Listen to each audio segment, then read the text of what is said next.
E não se esqueça de se inscrever aqui no canal dos sócios. E também curtir esse vídeo para não precisar te xingar. Esse ciclo que ele fala é como se ele sempre subisse, o pessoal corre atrás quando vai cortar pela metade, quando vai chegar perto do halving, e aí depois começa uma queda. Demora um pouquinho, aí começa uma queda. Então parece que é sempre assim, para quem não tá vendo, né? Mas ele vai subindo, aí sobe, chega meio que no topo por ali, e depois desce, cai de novo, aí sobe, quando vai chegar ao próximo halving, que acontece de 4 em 4 anos. Uma maneira boa de entender é que não é a cada 4 anos pelo período temporal, é a cada 210 mil blocos do Bitcoin. Então, quando o Bitcoin começou a funcionar... E dá quase 4 anos. Vai dar 4 anos, vai dar próximo disso. Porque o Bitcoin é quase um reloginho, a cada 10 minutos você tem a mineração de um novo bloco. Então, por isso que 210 mil blocos vai dar um período de 4 anos. Mas o que acontece é o seguinte, lá atrás, quando começou a rodar o protocolo, para cada vez que se resolvia o problema matemático, o minerador ganhava uma recompensa, eram 50 bitcoins. Aí no primeiro halving, em 2012, caiu para 25. Depois, 2016, caiu para 12,5. 2020, já na pandemia, caiu para 6,25. E agora vai cair para 3,125 em 2024. E aí pense o seguinte, o negócio já é limitado. Serão no máximo 21 milhões. Disso tem uma cacetada perdidos. Quantos perdidos? Entre 4 e 5 milhões? Uns 30%, 40%. Por aí. Então vai ter menos do que 21 milhões, seguramente. Agora, daqui em diante, deve se perder menos, né? Ainda vai perder um pouco, mas menos porque é muito fácil você perder algo que não vale nada. Mas é mais complicado perder alguma coisa que tem muito valor. Se lá em 2012 eu perdesse um Bitcoin, a Malu nem ia brigar comigo. Se eu perco um Bitcoin agora, talvez dê divórcio. Pode rolar divórcio, tá? Então, pense nesse negócio limitado que ele é demandado. E aí, pensando com ouro novamente, faz uma analogia. É como se o sindicato dos mineradores de ouro se reunisse a cada 4 anos para falar, mundo, de hoje em diante vamos somente minerar metade do que a gente minerava antes. Então, ao invés de produzir 1 tonelada de ouro por ano, serão 500 quilos. E aí, se você tem menos oferta daquilo que é muito demandado, o preço tende a subir. Só que muita gente fala que agora o halving é um evento muito mais psicológico do que com impacto real. Tendo em vista que lá atrás, como a gente falou, em 2012, quando teve o primeiro... Dividia muito, né? É que tinha pouco estoque e o fluxo era grande ainda. Então isso mexia bastante com o mercado. Agora a gente já tem mais de 9 milhões de bitcoins minerados. Então boa parte dele já foi minerado. E agora, o fluxo ele é muito pequeno comparado ao todo que a gente tem. Vocês acham que o halving hoje a importância é muito mais por conta de narrativa? Ou vocês veem uma aplicação realmente, olha, isso aqui faz preço porque o fluxo diminui? Olha, cara, pode ser os dois, tá? Assim, mas isso não existe consenso na indústria sobre o que é. O psicológico, sem dúvida, tem um pedaço aí. Isso eu acho que todo mundo consegue assim, quase que atestar que tá lá. A questão da rede, assim, essa é uma visão correta. É o que você falou, assim, hoje você tem muito mais Bitcoin em circulação, quer dizer, assim, então a halving deveria afetar menos. Mas aí você tem também uma dinâmica da rede, né? Então pensa que os processadores, né, os ASICs, no fundo, assim, os mineradores, né, estão ficando cada vez mais especializados, cada vez melhores, né? E cada vez processando mais. Mas ele tem uma lógica econômica por trás ali. Então, assim, ele tem, obviamente, um custo, um CAPEX ali que você tem que pagar o minerador e depois, principalmente, você tem um custo, um OPEX que a gente chama, mas é um custo ali de você manter aquilo, um custo de administração, um custo principalmente de eletricidade, aquela coisa toda.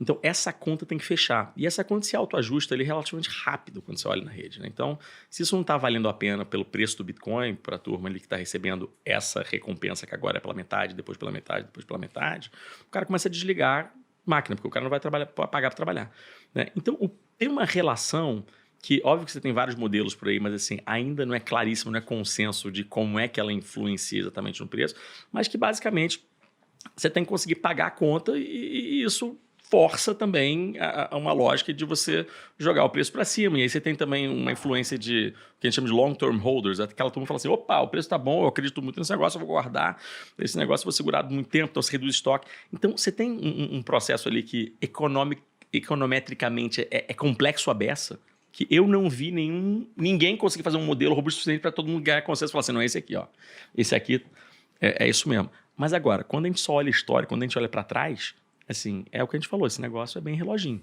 Ele está funcionando assim. Como é que ele se dá exatamente para você conseguir fazer prever o microclima ali? Isso aí, eu acho que a gente não chegou lá, não. Mas foi um ponto interessante isso, porque eu tinha ouvido poucas vezes o pessoal falar sobre a ótica dos mineradores. Porque, de fato, pensando em estoque e fluxo, realmente, o fluxo agora faz muito pouco peso. Mas para o cara que está lá minerando, investindo capital para comprar máquinas, pagando a conta de energia milionária dele, ter fluxo menor afeta pra caramba o negócio. Total. Ele pode sair do negócio e isso afeta a rede, né? Eu tenho uma opinião um pouquinho mais obtusa. Eu acho que a influência do halving nos preços no mercado é 110% psicológica essa altura do campeonato, como você bem ilustrou. O fluxo é irrelevante perto do estoque e, sei lá, hoje minera alguns milhares de Bitcoin por dia, sendo que o volume de Bitcoin nas exchanges é de milhões de unidades. Então, mudar de 6 mil para 3 mil por dia não vai mudar nada, se os caras venderem tudo ou segurarem os mineradores. Inclusive, na Paradigma, a gente fez um estudo há uns 2, 3 anos atrás, mapeando as principais pools de mineração e tentando ver se tinha alguma relação entre movimentos delas para as corretoras, ou seja, vendas dos mineradores e movimentos nos preços. Deixa pouco. Não tinha quase nada de valoroso ali no sinal. Então, a minha opinião é de que é puramente psicológico, mas de fato a história vem se repetindo. Então é meio que burro você negar que o sinal existe e, sei lá, tentar usar ele para se posicionar, né? Sobre essa questão do custo do minerador, é claro que isso é importante, afeta muito a vida do minerador, mas aí entra o ajuste de dificuldade, que é o que vai dar o Nobel para o Satoshi Nakamoto um dia, né? Vai Em 2016 ele foi... Você sabe dessa história, né? Que ele foi pré-nomeado. Sério? Foi. História, tem, você pode dar Google nisso. E na verdade, a candidatura dele foi impugnada. Porque ele não era uma pessoa de notório conhecimento de uma história dessa, assim. E basicamente foi impugnado pela turma que ganhou. Mas em 2016, dá uma olhada lá. Mas, ó, só para fazer o ponto, eu não discordo do que você tá falando, não. Eu só não consigo concordar 100% que é isso. Eu acho que esse que é o grande ponto, tá? Eu acho que você tem uma chance razoável de você estar completamente correto. E você é um cara que estuda... o legal eu chamo ele de Gaúcho, tá? Porque eu conheci ele assim, o Felipe Gaúcho, mas o Felipe Santana, ele vai no detalhe da coisa, ele vê os dados que ninguém vê, aquela coisa toda. Mas, assim, eu acho que você está até melhor posicionado para falar isso. A única questão é que me parece, justamente por esse relojômetro, assim, tem uma relação que coloca muito mais variáveis do que muitas vezes só o próprio minerador ou só a questão de oferta e demanda ou só... Assim, é que vai correlacionando com o long-term holder, que assim, que eu olho e falo assim, cara, talvez exista algum modelo aí que a gente não está vendo. Mas eu concordo que hoje a maior probabilidade é que isso seja psicológico, sim. Você vê, a gente está entrando o quê? Agora quase que num quarto grande ciclo desse, né? Entre todas as halvings, né? E é o que eu estou falando, as pessoas... Não foi aqui nessa sala, nesse momento, nesse podcast, que a gente concluiu, a gente vai mostrar aquele gráfico assim, esse gráfico tá aí para quem quiser fazer. Todo mundo já viu. Todo mundo já viu. Né? Então, assim, isso tem um efeito nas pessoas, enfim, e nos investidores. Falam assim, não, deixa eu aumentar esse país, deixa eu ficar aqui, deixa eu ficar ali. Mas volto a dizer, assim, na nossa opinião, a melhor forma fica long. Assim, não tenta operar esse negócio, você provavelmente vai perder dinheiro. A Malu, ela citou um exemplo, mas eu lembrei de uma seguidora que mandou para mim uma vez... Aquela caixa de perguntas do Instagram é o seguinte, ela falou, meu marido tá operando cripto, só Bitcoin, e ele ganhou 300% no último ano. Você acha que ele deve lançar um curso? Aí o Bitcoin naquele ano tinha subido quase 500. Eu falei, qual vai ser o nome do curso, né? Gaste tempo e ganhe pela metade? Porque no final ele ficava comprando e vendendo, se ele só tivesse comprado e segurado, ele teria ganho mais naquele período. E o que eu acho muito interessante do Bitcoin é que tem aquela teoria da eficiência dos mercados, né? Então, todo mundo está vendo a informação amplamente divulgada de como funciona o Bitcoin. Eu não sei se isso confirma a eficiência, porque o pessoal está comprando depois dos períodos temporais, né, em certas áreas, ou se não confirma. Porque se todo mundo sabe que vai se repetir, o preço deveria subir antes, né? É que nem aquela história do sell in May and go away, né? Tipo, maio é um mês ruim para o mercado. Se todo mundo acredita nisso, então o pessoal vai vender em abril. Aí vai cair em abril, aí vai ter gente comprando em abril e maio vai subir, por exemplo. E mesmo assim as pessoas não fazem isso com Bitcoin. Então, é isso que eu Porque acho toda curioso. vez que você... eu não sei se é um mercado ineficiente demais que tá baixo, ainda. você compra, aí o povo fala, meu Deus, tá fazendo merda. Aí, toda vez, tá comprando? Por quê? Tá fazendo merda.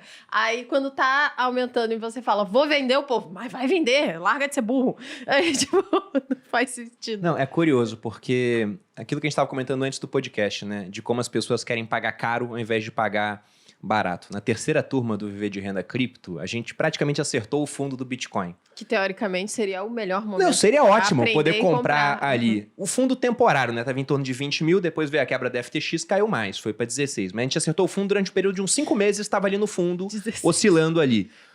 E aí, era uma ótima turma. O pessoal que entrou pôde comprar muito bem, mas atraiu pouco interesse das pessoas. Até desenvolvi uma máxima no meu canal que eu falo com a minha equipe. Se é ruim de postar, porque vai dar pouco view, então é bom de comprar. É tipo querer postar comprando ações agora. Ninguém quer ver isso. O pessoal quer investir em renda fixa. Ou querendo comprar cripto até dezembro do ano passado. Quando caiu para 16, o pessoal falava que é para 12 e os haters falavam que é 0, né? Mas ninguém entrava vendido. Esse é um ponto interessante, né? Ninguém me mostrou lá a boleta falando, não, comprei o ETF lá que opera inverso, que tem lá nos Estados Unidos. Ninguém fez isso. E olha que você comprou, hein? Diariamente Eu comprei. lá, quase Eu no comprei. É fundo, isso, né? todo dia o pessoal E mostrou falando. pra galera Nossa, ainda. mas é burro? É mesmo. Felipe, Tá fazendo isso? marque as minhas palavras. Eu vou fazer um vídeo no YouTube ainda vendendo uma quantia muito grande em Bitcoin e dedicando a todos os analistas, economistas e financistas que fizeram que eu pudesse comprar barato. Graças a vocês isso aconteceu no final das Aí no contas. final vai ter chupa? Não, eu sou uma pessoa fina, Bolorinho. Isso não vai acontecer.